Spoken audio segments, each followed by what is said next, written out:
Bem-vindos a mais uma edição do JR 15 Minutos, o podcast da Record que aprofunda as notícias que mais mexem com a nossa vida. Depois de 3 dias de depoimentos e manifestações de advogados e promotores, o Tribunal Provincial de Barcelona, na Espanha, deve levar mais alguns dias para anunciar a sentença do jogador Daniel Alves. Ele é acusado de agressão sexual contra uma mulher dentro de uma boate naquela cidade em dezembro de 2022. Quais são as próximas etapas do julgamento? Quais são as estratégias da defesa e da acusação nesse julgamento? Qual pode ser a sentença para Daniel Alves em caso de condenação? Quem nos ajuda a responder estas e outras questões no JR 15 Minutos de hoje é a promotora de justiça e presidente do Instituto Pró-Vítima, doutora Celeste Leite dos Santos. Bem-vinda ao nosso podcast, doutora Celeste. Muito obrigado, Celso. É um prazer estar aqui no JR. Quem nos acompanha nessa entrevista é Ari Peixoto, repórter da Record. Ari, nesses 3 dias, um destaque foi o esforço da defesa de Daniel Alves em reforçar a informação de que o jogador estaria bêbado naquela noite na boate. Oi, Celso. Olá, doutora Celeste. Olha, Celso, no depoimento do Daniel Alves, ele disse que tomou 2 garrafas de vinho e um copo de uísque. A esposa dele, a modelo Joana Sanz, disse no depoimento dela que o jogador chegou muito embriagado em casa e até bateu no armário antes de cair na cama. E 2 psicólogas chamadas a depor pela defesa de Daniel Alves disseram que, por não estar habituado a beber, o jogador estava com a capacidade cognitiva alterada. Doutora Celeste, esse esforço para destacar que o Daniel Alves estava bêbado naquela noite foi uma estratégia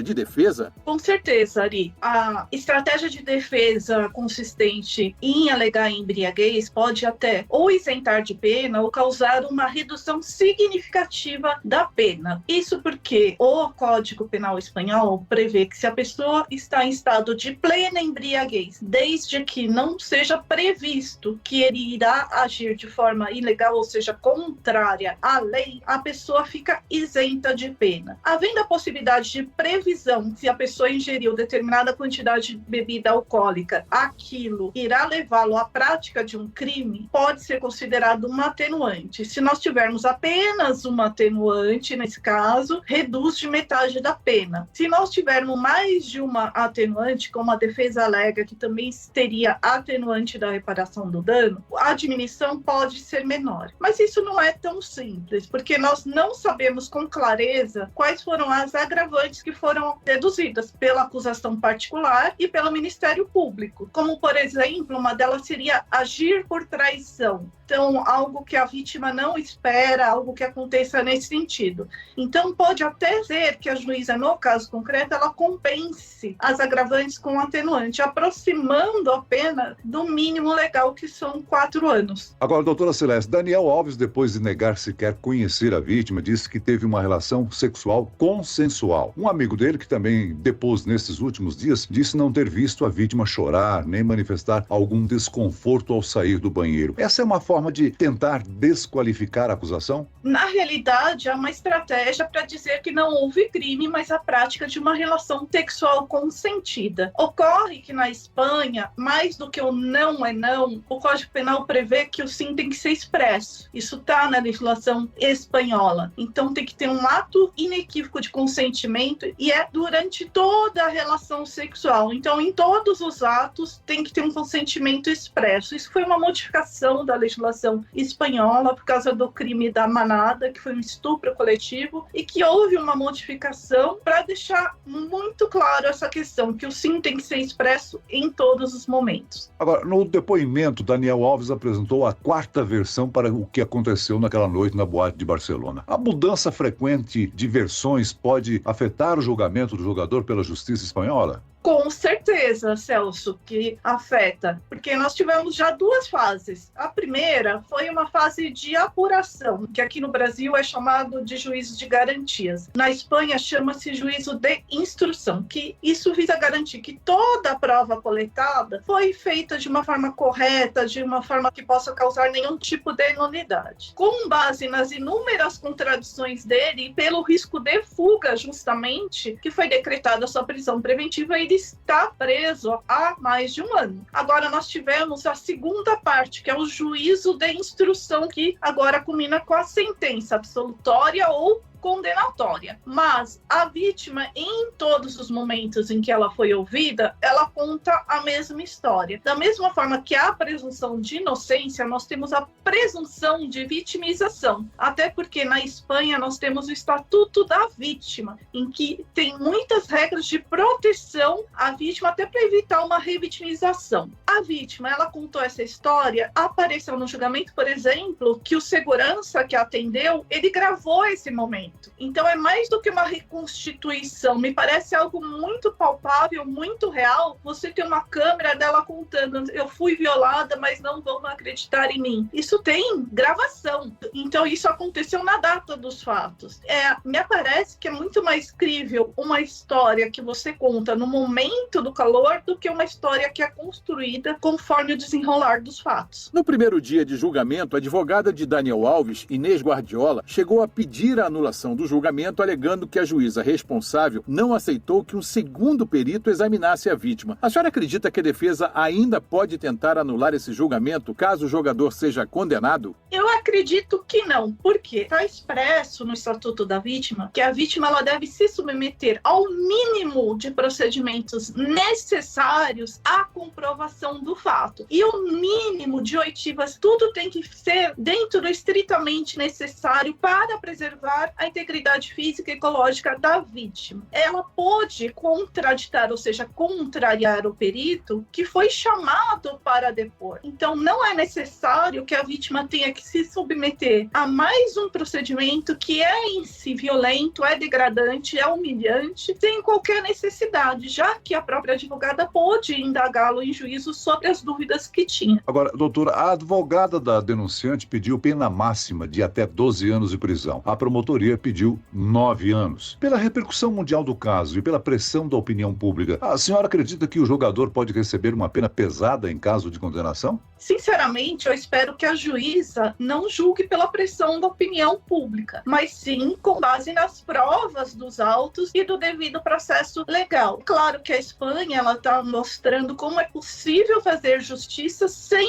omissão, então a sociedade possa acompanhar as informações dos fatos. E os fatos são que existem muitas provas contra Daniel Alves. Nós temos laudo psicológico da vítima que ela desenvolveu, em razão desses fatos, um transtorno de estresse pós-traumático. Ela está fazendo terapia e tomando medicamentos. Tem um laudo do banheiro que tem as impressões digitais que foram colhidas pela polícia técnica. Comparando o que o Daniel diz que aconteceu e o que a vítima diz que aconteceu, não bate com a versão de Daniel, bate com a versão da vítima. Então isso é mais uma prova de que quem está dizendo a verdade seria a vítima. Tem essa questão das contradições, que ele contou a história de diversas formas, várias vezes. Em nenhuma das vezes a versão dele bateu com nenhuma outra prova dos autos. Ainda tem a notícia de outras vítimas na boate que foram depor na qualidade de testemunhas. Então, assim, me parece que, com base não na pressão da opinião pública, mas na gravidade concreta dos fatos, a tendência seria dar uma pena maior. Já a defesa pediu absolvição e, em caso de condenação, que sejam consideradas atenuantes, como a intoxicação alcoólica, por exemplo, o valor de 150 mil euros que o jogador pagou como reparação de danos e a violação do direito fundamental do acusado,